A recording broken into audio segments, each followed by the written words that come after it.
Сайн мэцхан хүүхдүүдээ Ховд аймгийн Булган сумын ерөнхий боловсролын 1-р сургуулийн математикийн багш Отгон Баяр байна. Багш нь өнөөдөр 10-р ангийн сурагчдаа геометри ургалт сэдвийн тухай ярилцсан.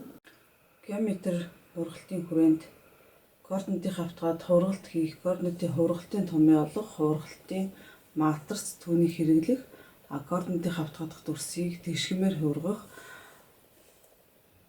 мөн параллел зөвлөлтөөр эргүүлэлтээр геометрээр хургах, ургалтын матрицаар илэрхийлэх чадварыг геометри ургалт сэдвийн хүрээнд эзэмшинэ. За дараах зургуудыг ажиглаж ямар хургалт болохыг тодорхойлцгоё. За эдгээр зургуудыг ажиглавал нэг дүрс нөгөөдөө шилжихдээ хэлбэр болон хэмжээгээ хадгалсан байна. За энэ чанартай хургалтыг бол параллел зөвлөлтийн хургалт гэнэ. За дараагийн зургаас А-цэг нь А' цэгт шилжсэн. Тэгвэл О цэгээс А цэг хүрэхцээ О цэгээс А' цэг хүрэх зайнууд тэнцүү байгаа тул О цэгийн хувьд тэгшгэмийн хургалт буюу төвийн тэгшгэмийн хургалт байна. За эдгээр зургуудыг ажиглавал эдгээр зургууд нь ямар нэгэн шулууны хувьд тэгшгэмтэйгээр өөрсөн тул тэнхлэгийн тэгшгэмийн хургалт болох юм аа. За эдгээр зургуудыг ажиглавал нэг цэгт төвтөгөөр дүрсэм нь томсож өөрсөн байна. За ийм чанартай ургалтыг геометрит ургалт гэж хэлдэг. За эдгээр зургуудыг ажиглавал мөн ямар нэгэн цэгт төвтөгөөр эргэлт хийгдсэн байгаа тул үүнийг бол эргүүлэлтийн ургалт гэж хэлэх нэ. За эдгээр хургалтыг бид нэр өмнөх ангиудаа нэлээдгүй судлаж өгсөн дүрсийг хургаж дүрийг нь байгуулж сурсан байгаа. Тэгвэл 10-р ангид эдгээр хургалтуудыг хамгийн гол нь хургалтын матриц ашиглаж хэрхэн хурах вэ? Хургалтын томьёог нь хэрхэн яаж гаргах вэ гэдэг талаар судална. Багш нь эдгээр хургалтуудаас нэг хургалтын талаар тайлбарлая. За бусад хургалтын талаар ойлголтыг цуврал хичээлүүдээс үзээрэй хүүхдүүдээ. Координатын хавтгаад хургалт хийх, координатын хургалтын томьёо олох, хургалтын матриц түүнийг хэрэглэх. За хавтгаад арих А цэг нь А' цэгт шилжсэн гэвэл А' цэгийг А цэгийн дүр гэж хэлнэ. За тэгвэл дөрвөн цэгийн координатууд нь x тэнцүү a x дээр нэмэх нь b y тэнцүү c x дээр нэмэх нь d y гэсэн хэлбэртэй бичигдэнэ.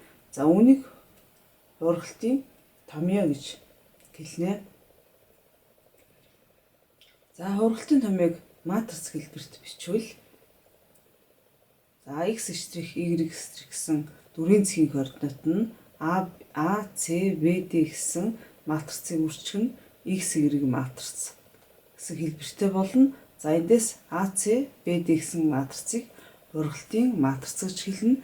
За тэгвэл хургалтын матрицыг ашиглаж дүрсийг хэрхэн хургах ойлголтыг дараах бодлогоор авч үзье. За бодлого А, Б, С цэгт хориотой гурвчныг тэг 1 хасах 1 тэгс матрицаар хургалт хийвэл ямар хориотой гурвалжинд шилжих вэ? За энэ бодлогыг хамтдаа бодцгоё. За энэ бодлогыг бодохын тулд А, Б, С гэсэн гурвалжныхаа оройн цэгийн координатуудаараа матриц үүсгэнэ. За матрицаа үүсгэе. За багш нь үүсгэж байгаа матрицаа x гэж тэмдэглэжээ. За тэгвэл энэ матрицыг үүсгэхдээ 1-р баганд нь А цэгийн координатыг цуглан бичиж, 2-р баганд нь Б цэгийн координатыг бичиж, 3-р баганд нь С цэгийн координатыг харгалзуулан бичье. За тэгвэл бидний бодлогот өгсөн матрицаараа энэ гурвчны оройн цэгийн координатаар үүсгэсэн матрицаа үржүүлнэ. За яагаад үржүүлж байгаа вэ гэхээр гурвчны орой бүрийн цэг бол энэ өгсөн матрицаар хурах учраас үржүүлнэ. За өгсөн матриц нь тэг 1 хасах 1 тэг гэсэн матриц байгаа. За энэ матрицаараа үүсгэсэн 1 1 3 4 1 гэсэн матрицаа үржүүлье. За тэгвэл матрицын үржүүлэх үйлдэл өдөр иргэнэг саная. За тэгвэл 1-р матрицынхаа 1-р мөрөөр 2-р матрицынхаа 2-р багныг үржинэ. За тэгийг нэгээр үржлээ. Тэг хасах нэгийг нэгээр үржлээ. Хасах нэг дээр хасах нэгийг нэмэхлээр хасах 1 гарна. За дараагийн элемент олохын тулд мөн 2-р багнаа 1-р мөрөөрөө үржиж. За тгийг нэгээр үржлээ. Тэг хасах нэгийг 3-аар үржүүлээ.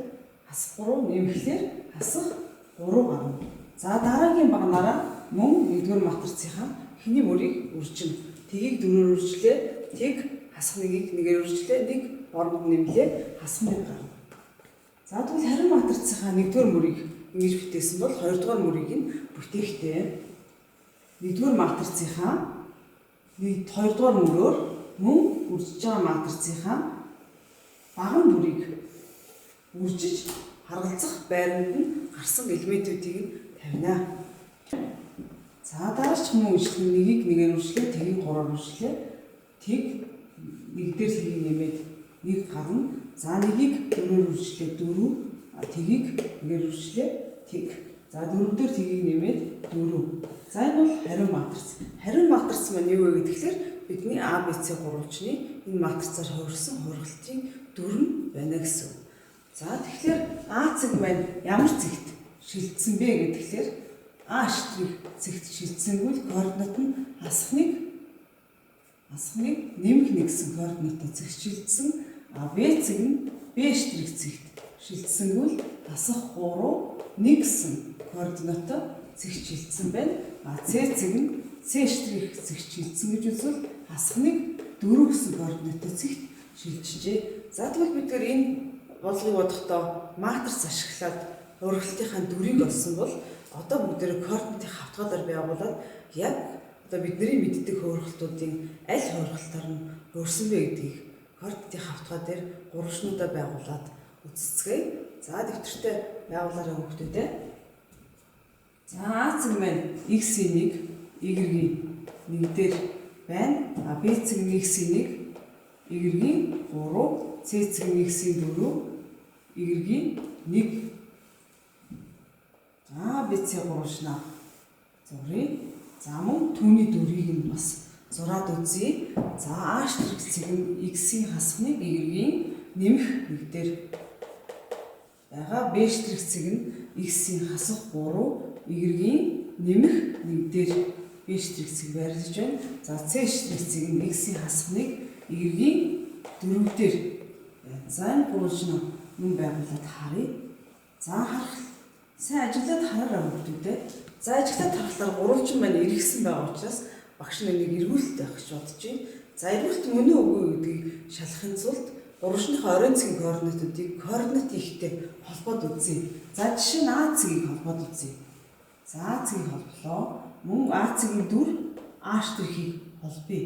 За тэгвэл энэ холбосон гэрчмүүдийн хооронд хэдэн градусын өнцөг өсөж байх шиг байна. За нүдэн баримжаар харахад багш нь 90 болов уу гэж бодож байна. За тэгвэл гурвалжин шугам ашиглаад яг 90 градус мөн байна уу гэдгийг шалгаад үзье. Тэгвэл биднийх маань эргүүлэлт болчих гоо байна. За багш нь гурвалжин шугам координат ихтер төвтэйгээр тавиад үзэхэд яг 90 градусын өнцгтэй таарч байгаа учраас энд бол 90 градусын өнцөг үүсэж байна. Тэгэхээр А цэг нь А штрих цэг рүү шилжихэд координат ихтер төвтэйгээр энд 90 градус үүсэж байгаа учраас энэ бол 90 градусын эргүүлэлт байж.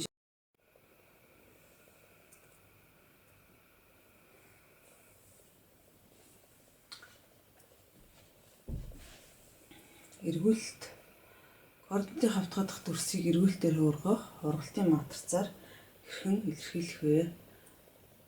За өмнөх бодлогонд тэг 1 хасах 1 тэг гэсэн матриц координат ихтер төвтөө цагийн зүүнний эсрэг 90 градусын эргүүлэлтээр эргүүлэх матриц байсан.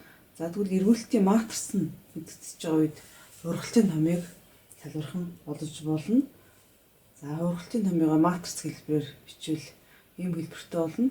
Эндээс матрицын үржих дүрмээр x штрих нь хасах y-тэй, y штрих нь x-тэй тэнцүү байна. За үүнийг координат ихтер төвтөө цагийн зүүнний эсрэг 90 градусын эргүүлэлтээр эргүүлэх хургалтын томьёо гэж нэрлэнэ. За хургалтын томьёо болон хургалтын матрицаа дэвтэртээ тэмдэглэж аваарай. За бодлого бодоход нэлээд хэрэглэгдэх тул. За тэгвэл ямар хургалтыг эргүүлэлт гэж нэрлэх вэ? Эргүүлэлтийн тодорхойлтыг эргэн санацгаая. За гавтгай дээр бэхлэгдсэн нэг цэгийг төв гэж нэрлэн өгсөн өнцгөр цагийн зүйний дагуу эсвэл цагийн зүйн эсрэг тойруулан эргүүлэх ургалтыг эргүүлэлт гэж хэлнэ. Бэхэлсэн цэгийг эргүүлэлтийн төв нь эргүүлэлтийг тодорхойлно гэдэг нь эргүүлэлтийн төв, өнцгийн хэмжээ, эерэг сөрөг чиглэлийг зөв болох нь маш чухал юм. Цагийн зүйний эсрэг эргүүлэлтийг эерэг чиглэлгээд гიშ тэмдэглэнэ. За эерэг чиглэл учир энд байх өнцөг альфа нь тгээс их байна. Цагийн зүйний дагуу эргүүлэлтийг сөрөг чиглэлгээд гიშ тэмдэглэнэ. Сөрөг чиглэлт бол альфа өнцөг нь хасах буюу тгээс бага байх нь о цэгийг эргүүлэлтийн төв байна. За дараах бодлогыг авч үзье. А, Б, С, Д цэгт тойрогтой дөрвөн өнцгтийг координатын ихтер төвтөө цагийн зүйний дагуу 90 градусын өнцгөр эргүүлэлт хийж дүрийг олж ургалтын томьёо гаргаарай. За энэ бодлогоос эргүүлэлтийн төв, чиглэл, өнцгийн хэмжээ гэсэн 3 утгыг маш сайн ойлгож тодорхойлох хэрэгтэй. Эргүүлэлтийн төв нь координат их, чиглэл нь цагийн зүйний дагуу буюу сөрөг чиглэл, өнцгийн хэмжээ 90 градусаар эргүүлэх нь байна. За бид тэгвэл энэ дөрвөн өнцгтийг цагийн зүйний дагуу 90 градусаар эргүүлэлт хийхэд дүрийг нь олохдоо хамгийн гол нь хургалтын матрицыг нь олж матриц ашиглаж дүрийг нь олох чадварыг эзэмших нь хамгийн чухал байгаа. Тийм учраас хургалтын матрицыг нь олъё. Хургалтын матрицыг нь олохдоо координатын ихтэй нэгж урттай векторуудыг авч үзье. За хоёр вектор авч үзээд нэг нь ягаан өнгөөр, нэг нь цэнгэр өнгөөр ялгамжуулсан байна. За ягаан өнгийн векторын координат нь 1 гэсэн координатын вектор байгаа. За энэ векторыг цагийн зүйний дагуу 90 градусаар эргүүлвэл ямар вектор шилжих вэ? Тэг хасхны гэсэн вектор шилжинэ. За цэнхэр векторын координат нь тэг гэсэн координатын векторыг мөн цагийн зүйний дагуу 90 градусын өнцгөр эргүүлэлт хийвэл 1 гэсэн координаттай вектор шилжинэ. За энэ шилжсэн эдгээр векторуудын координатаараа матриц үүсвэл тэг хасхныг 1 гэсэн матриц үүснэ. За энэ матрицыг координатын ихтер төвтөө цагийн зүйний дагуу 90 градусын өнцгөр эргүүлэх эргүүлэлтийн хургалтын матриц гэж хэлнэ. За хургалтын матрицаа олчихсон тул хургалтын матрицыг А, Б, С, Д гэсэн дөрвөн өнцгтийн оройн цэгийн координатаар үүссэн матрицаараа үржинэ. За тэгвэл А цэгийн оройн координатыг 1-р багнанд, Б цэгийн оройн координатыг 2-р багнанд, С цэгийн оройн координатыг 3-р багнанд, Д цэгийн оройн координатыг 4-р багнанд бичин матриц үүсгээд үржүүлвэл матрицын үржих төрмээр за хариу матриц нь бол ийм матриц гарна. За энэ матрицаас юг харах вэ гэхээр А, Б, С, Д дөрвөн өнцгтийн цагийн зүйний дагуу 90 градусын өнцгөр эргүүлэлт хийхэд ямар оройтой дөрвөн өнцгт шилжиж байна гэдэг оройн цэгийн буюу дүрийн координатууд нь харагдана. Өөрөөр хэлбэл А цэг маань ямар цэгт шилжсэн бэ гэдгээр 1 хасхны координаттай цэгт, Б цэг 3 хасхны гэсэн координаттай цэгт, С цэг нь 4 хасах 4 гэсэн координаттай цэгт, Д цэг нь 1 хасах 4 гэсэн координаттай цэгт тус шилжсэн байна. За хургалтын томьёогоо гаргая. За хургалтын томьёог гэж бичдгийг санах юм бол за хургалтын матрицаа олчихсон тул хургалтын матрицыг x, y гэсэн матрицаар үржүүлвэл матрицын үржих төрмээр x штрих тэнцүү хасах y, y штрих тэнцүү x штрих тэнцүү y, y штрих тэнцүү хасах x гэсэн томьёо гарна. За үүнийг бол координат ихтер төвтөө цагийн зүйний дагуу 90 градусын өнцгөр эргүүлэх эргүүлэлтийн хургалтын томьёо гэж хэлнэ. За яг энэ цагийн зүйний дагуу 90 градусын өнцгөр эргүүлсэн эргүүлэлтийн хургалтын матрицыг гаргасандаа ижилхэн цагийн зүйний эсрэг 90 градусын өнцгөр эргүүлэх эргүүлэлтийн матриц хургалтын томьёо мөн нэмэх хасах 180 градусын эргүүлэлтийн матрицыг мөн хургалтын томьёог яг үүнтэй адилхан гаргаж болно. За 1 2 3 дугаар бодлогыг биедан бодорой хүүхдүүдээ. За